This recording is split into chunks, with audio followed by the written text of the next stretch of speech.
विद्यार्थी मित्रांनो, आपण प्रकरण क्रमांक 4 प्राथमिक आर्थिक क्रिया अभ्यासत आहोत आणि त्यातील शेवटची आर्थिक क्रिया किंवा शेवटचा प्राथमिक श्रेणीचा व्यवसाय शेती आज आपण अभ्यासणार आहोत। आपल्या पाठ्यपुस्तकातील पान क्रमांक 37 वरती तुम्हाला एक ॲक्टिव्हिटी दिलेली आहे, करून पहा।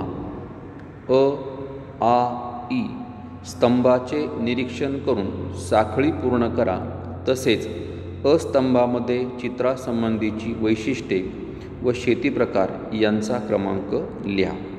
या अगोदर देखील आपण मानवी वसाहतींच्या संदर्भामध्ये याच सारखा एक प्रश्न आपण अभ्यासला होता की अ मध्ये वेगवेगळ्या शेती प्रकारांची चित्र दिलेली आहेत आणि आ मध्ये त्या शेतीची वैशिष्ट्ये दिलेली आहेत आणि ई शेती प्रकाराचं नाव आपल्याला दिलेलं आहे। आपल्याला पान नंबर 37-38 वरती अशा रीतीने वेगवेगळी चित्रे, विविध शेतींची वैशिष्ट्ये आणि शेतींचे प्रकार हा क्रम दिलेला आहे। आपल्याला चित्रावरनं त्या शेतीची वैशिष्ट्ये ओळखायची आहेत आणि शेतीचा प्रकार विचारात घ्यायचा आहे, म्हणजे साखळी आपल्याला पूर्ण करायची आहे आणि अ चित्रामध्ये शेतीचा प्रकार कोणता असेल तो नमूद करायचा आहे आणि शेतीची वैशिष्ट्ये कोणती आहेत ती आपल्याला शोधायची आहेत। आपण आता एक एक शेती प्रकारांविषयीची माहिती विचारात घेऊया। त्यात सर्वात पहिले जे चित्र दिलेले आहे म्हणजे अ चित्र, तर अ चित्र हे कोणत्या शेतीचे आहे आणि त्या शेतीची वैशिष्ट्य कोणकोणती आहेत ती आपण आता समजून घेऊया। बघा मित्रांनो, इथं ही वैशिष्ट्ये दिलेली आहेत आणि त्या शेतीची नाव आपण शोधायचं आहे की तुम्हाला इथं वेगवेगळ्या प्रकारच्या फळांचं, फुलांचं उत्पादन दिसतं आहे किंवा त्या प्रकारचं उत्पादन तिथं घेतलं जात आहे।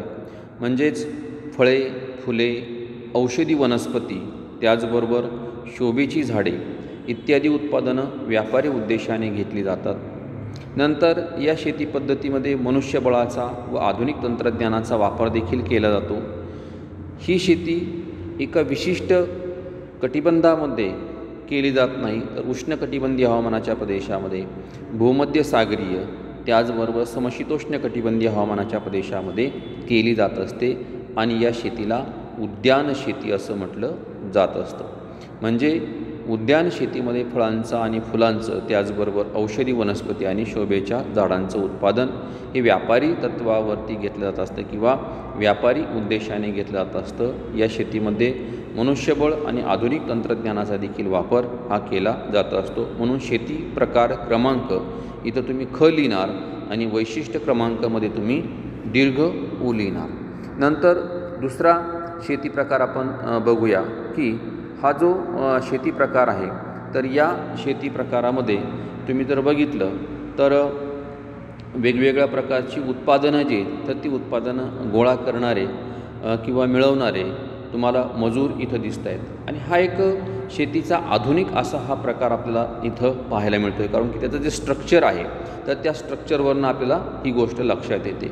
मग अशी शेती कुठे केली जाते किंवा त्या शेतीतून कोणती उत्पादनं मिळवली जातात, त्यासाठी कोणकोणत्या प्रकारच्या गोष्टींचा पुरवठा आवश्यक असतो ते आपण बघूया की हा शेतीचा आधुनिक असा प्रकार आहे आणि शहरी भागातील लोकांची मागणी पूर्ण करण्यासाठी या प्रकारची शेती ही शहरांलगत केली जात असते। म्हणजे शहरांच्या जवळच्या प्रदेशामध्ये या प्रकारची शेती केली जाते आणि साहजिकच आपण तिसऱ्या प्रकरणामध्ये देखील बघितलं आहे की शहरांलगतची शेतजमीन जी आहे अतिशय महागडी असते, म्हणून मर्यादित शेतजमीन या प्रदेशामध्ये असते आणि मर्यादित शेतजमिनीमधून जास्तीत जास्त उत्पादन घेण्याचा प्रयत्न केला जात असतो।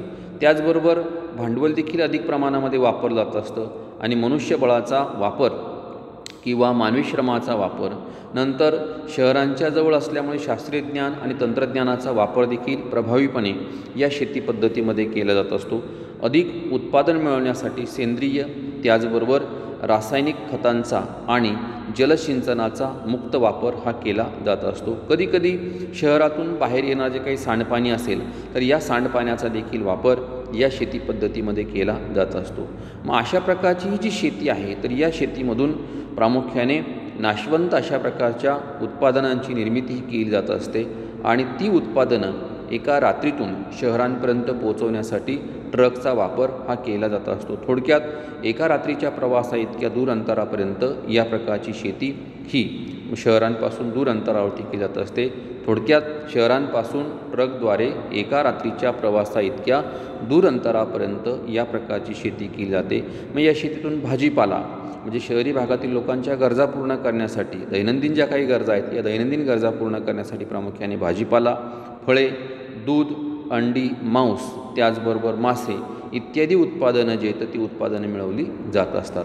आणि अशा प्रकारची शेती जी आहे ही प्रामुख्याने औद्योगिकरण ज्या प्रदेशामध्ये झालेलं आहे आणि औद्योगिकरण झालेल्या दाट घनतेच्या शहरी भागामध्ये प्रामुख्याने या प्रकारची शेती ही आढळते. उदाहरणार्थ खेड, शिवापूर, त्याचबरोबर सासवड हे पुण्यापासून लगत असणारे जे प्रदेश आहेत किंवा जी काही ज्या वसाहती आहेत, जी गावं आहेत तर त्या गावांच्या प्रदेशामध्ये या प्रकारची शेती केली जाते आणि पुणे शहराला फळांचा, फुलांचा, त्याचबरोबर भाजीपाला आणि इतर उत्पादनांचा पुरवठा या शेतीमधून केला जात असतो. मित्रांनो, आपल्या नाशिक जिल्ह्यामधून देखील मुंबईमधील लोकांना दैनंदिन त्यांची गरज भागवण्यासाठी नाशिक आणि नाशिकच्या परिसरामधून प्रामुख्याने दूध असेल, त्याचबरोबर फळे, फुले, भाजीपाला यांचा पुरवठा केला जात असतो. म्हणून मुंबईची परसबाग म्हणून आपला नाशिक जिल्हा ओळखला जात असतो. मग अशा प्रकारची ही जी शेती आहे तर या शेतीला मंडई शेती असं म्हटलं जात असतं. म्हणून आपण या चित्रामध्ये शेती प्रकार क्रमांकामध्ये ग लिहिणार आणि वैशिष्ट्य क्रमांकामध्ये उ हे लिहिणार. पुढे आपण पुढचा शेती प्रकार विचारात घेऊया आणि तो शेती प्रकार बघत असताना आपल्याला या शेतीच्या चित्रामध्ये एक यंत्र म्हणजे ट्रॅक्टर आणि ट्रॅक्टरच्या साहाय्याने प्रामुख्याने ही शेती केली जाताना दिसते आहे. त्याचबरोबर शेताचं क्षेत्र देखील चित्रामध्ये विस्तृत दिसतं आहे. मग अशा प्रकारची काही वैशिष्ट्य आपल्याला कुठे असतील तर ती आपल्याला आ या स्तंभामध्ये पाहायला मिळतील. तर बघा, शेतीचा आकार मोठा असतो म्हणजे शेतीचा आकार हा विस्तृत असतो. शेतीचा आकार हा विस्तृत असतो. त्याचबरोबर अशा या विस्तृत आकारमानाच्या शेतीमध्ये भांडवलाचा देखील अधिक वापर केला जात असतो.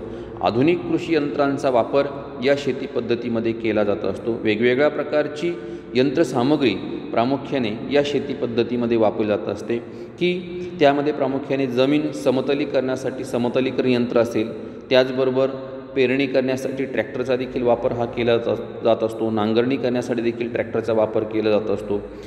कधीकधी तर औषधांची फवारणी करण्यासाठी शेताचं क्षेत्र हे विस्तृत असल्यामुळे या शेती पद्धतीमध्ये हेलिकॉप्टरचा देखील वापर हा केला जात असतो. मग अशा या आधुनिक यंत्रसामग्रीच्या साहाय्याने हा शेती व्यवसाय केला जात असतो. परंतु या शेती पद्धतीचं एक महत्त्वाचं वैशिष्ट्य आपल्याला सांगता येईल की एक पीक पद्धती म्हणजे एकच पीक हे या शेती पद्धतीमधून घेतलं जात असतं. मग मी मगाशी तुम्हाला म्हटलं की आधुनिक यंत्रसामग्रींचा वापर केला जातो म्हणजे पेरणीपासून तर काढणीपर्यंतची सर्व कामं जी आहेत तर ती यंत्रांच्या साहाय्याने केली जातात. मग यंत्रांच्या साहाय्याने का केली जातात तर ही शेती ज्या प्रदेशामध्ये केली जाते त्या प्रदेशामध्ये शेती क्षेत्र विस्तृत आहे परंतु मनुष्यबळ किंवा मानवी श्रम हे कमी प्रमाणामध्ये उपलब्ध आहे म्हणजे लोकसंख्या ही कमी आहे आणि साहजिकच त्यामुळे यंत्रांच्या सहाय्याने या प्रदेशामध्ये शेती व्यवसाय हा केला जात असतो. अशा या प्रदेशामध्ये शेती आणि व्यापारी पशुपालन एकत्रितरित्या केलं जात असतं. का तर शेती व्यवसायाला पूरक व्यवसाय म्हणून व्यापारी तत्वावरती पशुपालनाचा व्यवसाय केला जातो. म्हणून शेती आणि व्यापारी पशुपालन किंवा शेती आणि पशुपालन हे परस्पर पूरक व्यवसाय या शेती पद्धतीमध्ये आपल्याला पाहायला मिळतात. आपण व्यापारी तत्वावरील पशुपालन किंवा पशुपालन याविषयीची माहिती या अगोदर देखील आपण अभ्यासली. आणखीन एक वैशिष्ट्य आपल्याला या शेती पद्धतीत सांगता येईल की हेक्टरी उत्पादन कमी मात्र दरडोई उत्पादन हे जास्त असतं. तर शेतीचा आकार हा विस्तृत असल्यामुळे सर्वच शेती क्षेत्रामध्ये लक्ष हे देता येत नाही, म्हणून हेक्टरी उत्पादन जे येतं ते कमी असतं, मात्र दरडोई उत्पादन हे जास्त असतं. का तर लोकसंख्या कमी आणि शेतीतून येणारं उत्पादन हे लोकसंख्येच्या प्रमाणामध्ये जर विभागलं तर लोकसंख्या कमी असल्यामुळे दरडोई उत्पादन हे जास्त आहे. मग अशा प्रकारची शेती जगातील कोणत्या प्रदेशामध्ये केली जाते, तर प्रामुख्याने समशीतोष्ण कटिबंधीय हवामानाचे जे प्रदेश आहेत की ज्यामध्ये विशेषतः गवताळ प्रदेश आपण त्याला संबोधूया, तर या गवताळ प्रदेशांमध्ये या प्रकारची शेती ही केली जात असते. त्यामध्ये युरेशियामधील असणारा स्टेप्स गवताळ प्रदेश आहे, त्याचबरोबर उत्तर अमेरिकेतील प्रेरी गवताळ प्रदेश आहे, नंतर ऑस्ट्रेलियातील डाऊन्स गवताळ प्रदेश आहे, त्याचबरोबर दक्षिण अमेरिकेतील पंपास गवताळ प्रदेश असेल आणि दक्षिण आफ्रिकेमधील असणारा व्हेल्ड गवताळ प्रदेश असेल. या गवताळ प्रदेशांमध्ये प्रामुख्याने या प्रकारची शेती ही केली जात असते. जगाचा आराखडा भरा यासाठी देखील तुम्हाला यावरती प्रश्न हा विचारला जाऊ शकतो. मग मी मगाशी तुम्हाला म्हटलं की एक पीक पद्धती हे या शेतीचं अगदी महत्त्वपूर्ण वैशिष्ट्य आहे. म्हणजे आपल्याकडे जसं शेतीमधून वेगवेगळ्या प्रकारची पिकं ही घेतली जातात, परंतु या शेतीचा आकार विस्तृत असल्यामुळे एकच पीक या शेती पद्धतीमधून घेतलं जात असतं. या शेतीमधून प्रामुख्याने गहू किंवा मका ही पिकं घेतली जात असतात. ही प्रमुख पिकं या शेती पद्धतीमधील आहे. म्हणून हे देखील ऑब्जेक्टिव्ह आपल्याला परीक्षेमध्ये विचारलं जात असतं की विस्तृत व्यापारी धान्य शेती जी आहे तर या शेतीतील प्रमुख पीक कोणतं, तर गहू हे प्रमुख पीक आपल्याला सांगता येईल. त्याचबरोबर मक्याचं देखील उत्पादन घेतलं जातं की ज्या मक्याचा वापर प्रामुख्याने दुग्धोत्पादन त्याचबरोबर मांसोत्पादनासाठी ज्या पशूंचं संगोपन केलं जात असतं त्यांच्यासाठी मक्याचं उत्पादन या प्रदेशामध्ये घेतलं जात असतं. मग अशी ही जी शेती पद्धती आहे या शेती पद्धतीला काय नाव दिलं आहे किंवा हा कोणता शेती प्रकार आहे, तर त्याला विस्तृत व्यापारी धान्य शेती असं संबोधलं जात असतं. म्हणून शेती प्रकार क्रमांक तिथं आपण द लिहिणार आणि वैशिष्ट्य क्रमांकामध्ये आ हे उत्तर आपण लिहिणार. नंतर पुढील शेती प्रकार आपण विचारात घेऊया की या शेती प्रकारामध्ये बघा की पर्वत उतार आहे आणि या पर्वत उतारावरती पायऱ्यांची शेती आहे आणि त्यामध्ये मजूर हे काहीतरी पानं ही तोडताना आपल्याला दिसून येत आहेत. तर त्यावरनं त्या शेतीची वैशिष्ट्य आपल्याला सांगता येईल, शेतीचं नाव देखील आपल्याला सांगता येईल. तर त्यामध्ये आपण वैशिष्ट्य बघूया की शेताचा आकार हा मोठा असतो. त्याचबरोबर ही भांडवलाधिष्ठित शेती आहे. म्हणजे या शेतीमध्ये प्रचंड भांडवलाचा वापर हा केला जात असतो किंवा भांडवलाची गुंतवणूक ही केली जात असते. साहजिकच या शेती पद्धतीमध्ये भांडवलाच्या गुंतवणुकीबरोबरच एक पीक पद्धत ही शेती पद्धती जी आहे तर ती वापरली जात असते. म्हणजे एकच पिकाचं उत्पादन हे घेतलं जात असतं. नंतर शेतीतील सर्व कामं जी आहेत तर ती स्थानिक मजुरांच्या मार्फत केली जात असतात. पिकांची योग्य पद्धतीने प्रक्रिया व प्रतवारी देखील केली जात असते. एक पीक पद्धती आहे, भांडवलाधिष्ठित शेती आहे, त्याचबरोबर शेताचा आकार देखील मोठा आहे आणि त्यामुळे येणारं उत्पादन जे आहे तर हे येणारं उत्पादन स्थानिक बाजारपेठेमध्ये विक्री करण्याबरोबरच आंतरराष्ट्रीय बाजारपेठेमध्ये देखील त्याची निर्यात ही केली जात असते. म्हणून पिकाची योग्य पद्धतीने प्रक्रिया त्याचबरोबर प्रतवारी ही केली जात असते आणि त्यांची निर्यात देखील केली जात असते. हे एक वेगळं वैशिष्ट्य आपल्याला या शेती पद्धतीचं सांगता येईल. आणखीन पुढचं वैशिष्ट्य आपण बघूया की हेक्टरी उत्पादन कमी मात्र एकूण उत्पादन जास्त. विस्तृत व्यापारी धान्य शेतीप्रमाणेच या शेतीचा आकार देखील मोठा असल्यामुळे हेक्टरी उत्पादन कमी असतं मात्र एकूण उत्पादन हे जास्त असतं. त्याचबरोबर एकदा लागवड केल्यानंतर 10 ते 15 वर्ष उत्पादन घेता येते. म्हणजे एकदा या शेती पद्धतीमध्ये प्लॅन्ट तयार झाला की 10 ते 15 वर्षांपर्यंत उत्पादन हे घेता येत असतं. जसं की आपल्याकडे द्राक्षाचं उत्पादन आहे की आपण द्राक्षाच्या लागवड केल्यानंतर एकदा त्याचा प्लॅन्ट तयार झाल्यानंतर त्याची बाग तयार झाल्यानंतर आपण किमान 10 ते 12 वर्षांपर्यंत उत्पादन हे घेऊ शकतो.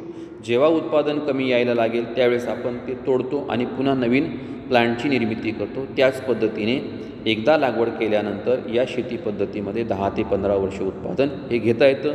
म्हणून ही भांडवलाधिष्ठित अशा प्रकारची शेती आहे.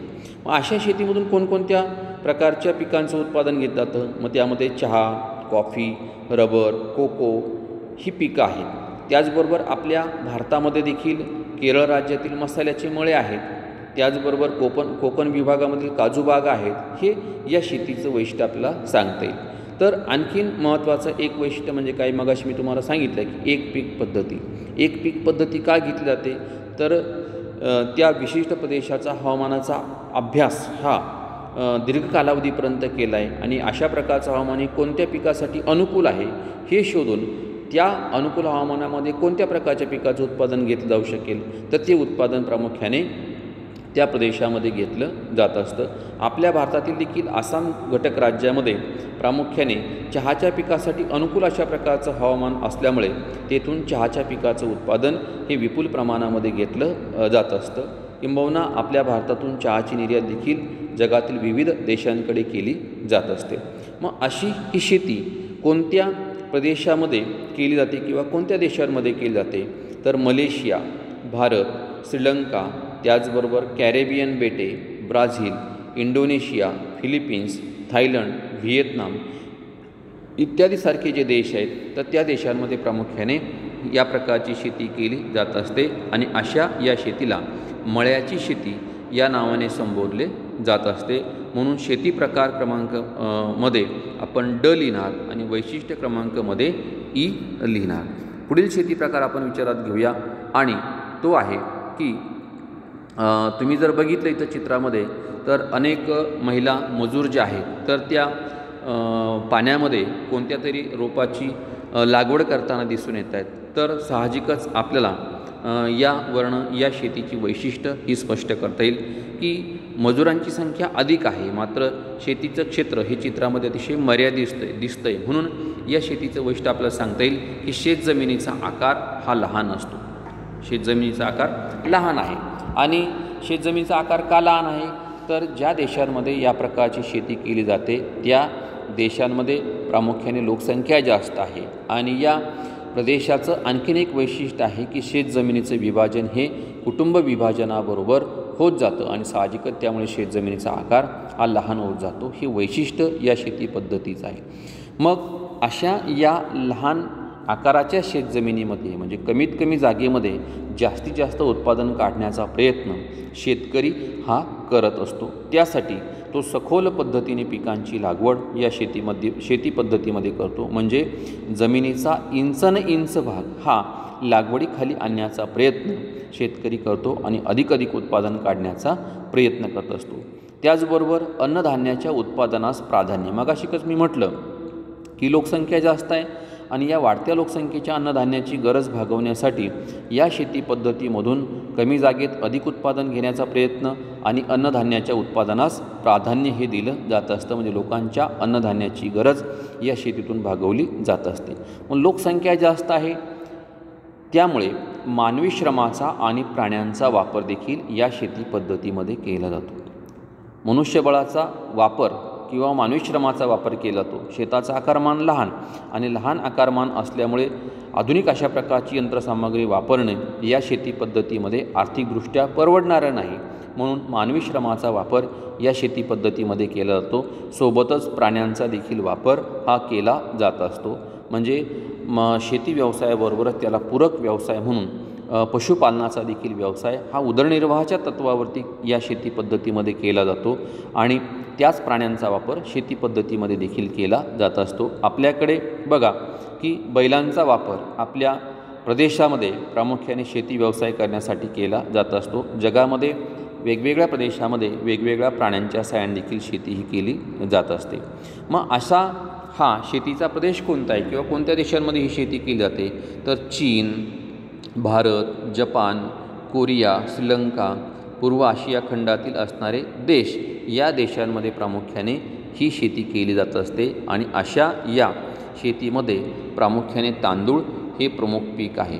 की बघा की हे सर्व मान्सून हवामानाच्या प्रदेशातील असणारे देश आहे आणि मान्सून हवामानाच्या प्रदेशामध्ये प्रामुख्याने तांदळाच्या पिकाचं उत्पादन हे घेतलं जातं. का घेतलं जातं, तर पर्जन्याचं प्रमाण हे अधिक आहे आणि पर्जन्याचं प्रमाण अधिक असल्यामुळे तांदूळाच्या पिकासाठी प्रामुख्याने अधिक प्रमाणामध्ये पर्जन्याची आवश्यकता असते आणि साहजिकच त्यामुळे तांदूळ हे प्रमुख पीक या शेती पद्धतीमधून घेतलं जात असतं. मगाशी मी तुम्हाला सांगितलं की विस्तृत व्यापारी धान्य शेतीमध्ये गव्हाच्या पिकाचं उत्पादन घेतलं जातं, मात्र ही जी शेती पद्धती आहे तर या शेती पद्धतीमध्ये तांदूळ हे प्रमुख पीक आहे. मग ही शेती पद्धती कोणती आहे तर ही शेती पद्धती आहे सखोल उदरनिर्वाहक शेती.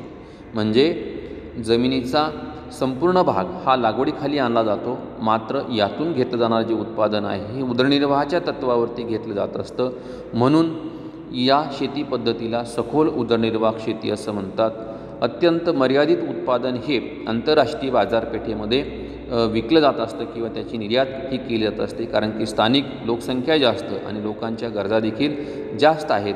म्हणून या शेतीतून निघणारं उत्पादन हे स्थानिक बाजारपेठेमध्येच अधिक प्रमाणामध्ये विकलं जात असतं. तर अशा रीतीने आपल्याला सखोल उदरनिर्वाहक शेतीविषयीची माहिती येथे स्पष्ट करता येईल. त्यानंतर पुढील शेवटचा आपण शेती प्रकार विचारात घेऊया की ही जी शेती पद्धती आहे किंवा हे जे शेतीचं चित्र आहे तर त्या शेतीच्या चित्रामध्ये तुम्हाला वृक्ष, त्यानंतर तेथे काहीतरी घटक हे जाळले जाताना दिसून येत आहेत. तर असा हा एक चित्रांचा भाग तुम्हाला दिसतो आहे. तर अशी ही एक शेती पद्धती अतिशय मागासलेल्या प्रदेशामध्ये ही केली जात असते. मग तिची वैशिष्ट्य कोणती आहेत तर शेतीचा आकार खूप लहान असतो. या शेती पद्धतीमध्ये शेतीचा आकार हा खूप लहान असतो आणि वनातील भूभागाची शेतीसाठी निवड ही केली जात असते. म्हणजे ज्या ठिकाणी घनदाट अशा प्रकारची वनं आहेत तर त्या वनांचा भूभाग जो आहे हा शेती व्यवसाय करण्यासाठी त्याची निवड ही केली जात असते आणि अशा वनातील वृक्ष जे आहेत ते तोडले जातात आणि ते जाळून शेत जमिनीसाठी त्या जमिनीचा वापर हा प्रामुख्याने केला जात असतो. मग अशी ही अतिशय मागासलेली ही जी शेती पद्धती आहे तर त्या शेतीतून उत्पादन हे फारच कमी प्रमाणामध्ये येतं आणि अशा या शेतीतून फक्त 2 ते 3च वर्ष उत्पादन घेता येतं. त्यानंतर पडीक जमीन सोडून दुसऱ्या जागेची निवड ही केली जात असते. म्हणजे या शेती पद्धतीमध्ये कोणत्याही प्रकारचा आधुनिकपणा नाही, सेंद्रिय किंवा रासायनिक खतांचा वापर हा केला जात नाही. वनं जाळून जी राख असेल ती राख खत म्हणून वापरली जाते. त्यातून 2 ते 3 वर्षांपर्यंत उत्पादन येतं. त्याच्यामध्ये देखील उत्पादनाची हमी ही नसते आणि साहजिकच त्यामुळे उत्पादन कमी यायला लागल्यानंतर ती जमीन सोडून दिली जाते आणि दुसऱ्या जागेची निवड करून पुन्हा हीच प्रक्रिया हे लोक म्हणजे या पद्धतीची शेती करणारे लोक हे करत असतात. मग यामुळे काय होतं की वनसंपदेचा ऱ्हास होतो. त्याचबरोबर मृदेची धूप ही देखील होत असते. मग अशा रीतीने पर्यावरणाची हानी या शेती पद्धतीमुळे होत असल्यामुळे स्थलांतरित शेती जी आहे तर या स्थलांतरित शेतीला हानिकारक शेती असं देखील म्हटलं जात असतं.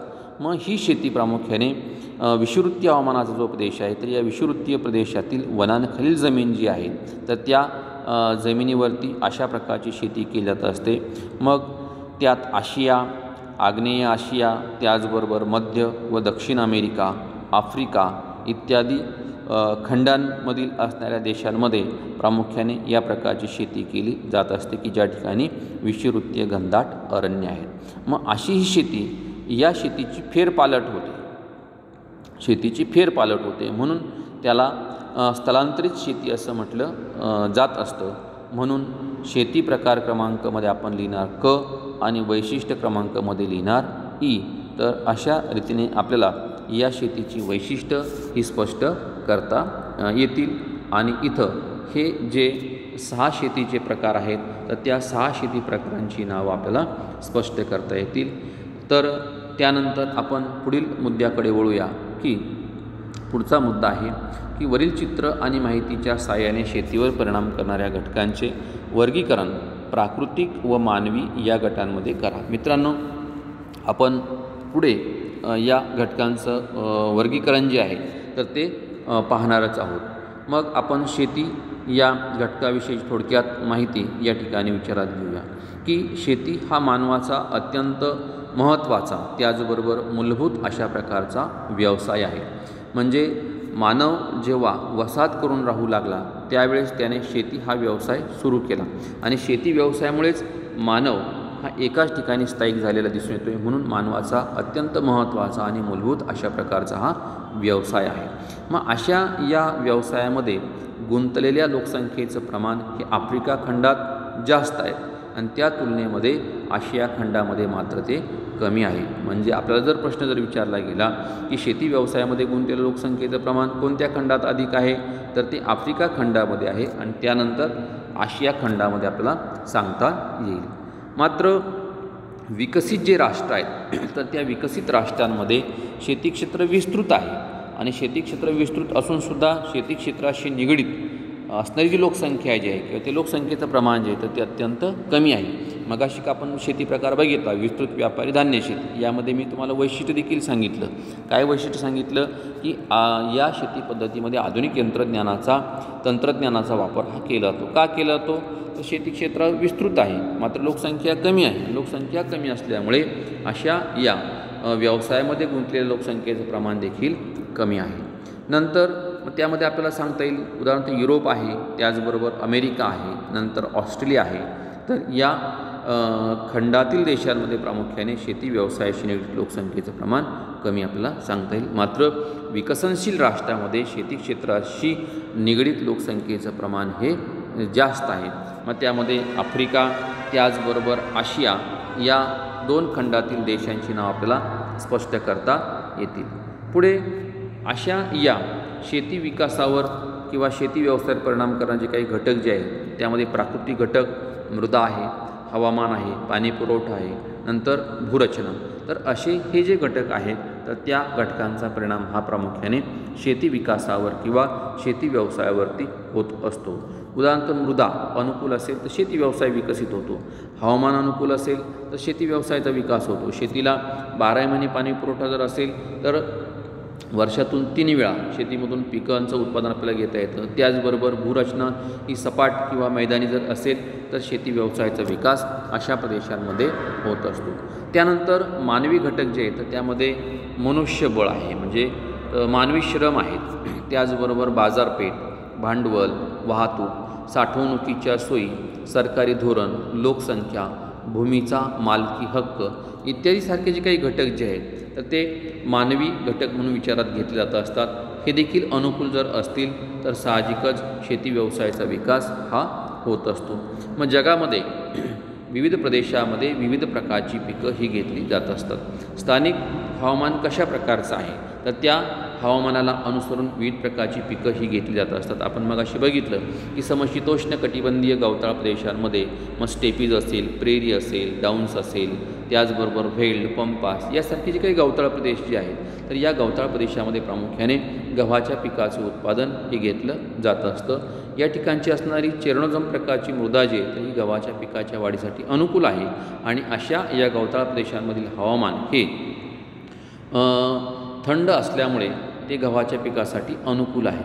मात्र आपण आपल्या आशिया खंडातील हवामानाचा विचार जर केला तर आशिया खंडामध्ये मान्सून स्वरूपाचं जे हवामान आहे तर त्या मान्सून हवामानाच्या प्रदेशामुळे भरपूर पर्जन्य या प्रदेशामध्ये पडतो आणि हा पर्जन्य तांदूळ पिकासाठी आवश्यक असल्यामुळे किंवा अनुकूल असल्यामुळे येथे तांदळाच्या पिकाचं उत्पादन हे घेतलं जात असतं. म्हणून जगातील विविध प्रदेशांमध्ये विविध प्रकारची पिकं ही घेतली जात असतात.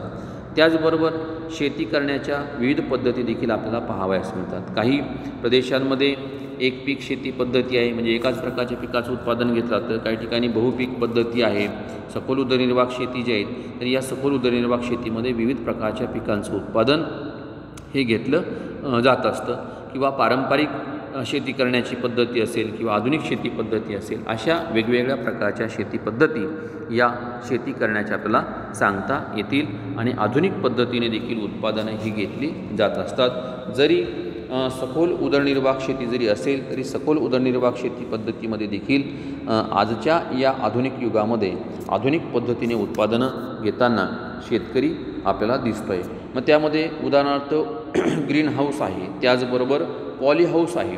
या तंत्रज्ञानाच्या सहाय्याने आधुनिक पद्धतीने पिकांचं उत्पादन हे घेतलं जात असतं आणि उत्पादन वाढीसाठी संकरित बियाणे त्याचबरोबर खते आणि कीटकनाशकांचा देखील वापर हा केला जातो आणि त्यातून अधिक उत्पादन घेण्याचा प्रयत्न हा केला जात असतो. तर अशा रीतीने आपल्याला शेती या प्राथमिक व्यवसायाविषयीची माहिती स्पष्ट करता येईल. आपण एक शेवटचा मुद्दा या प्रकरणातील विचारात घेऊया, जरा विचार करा.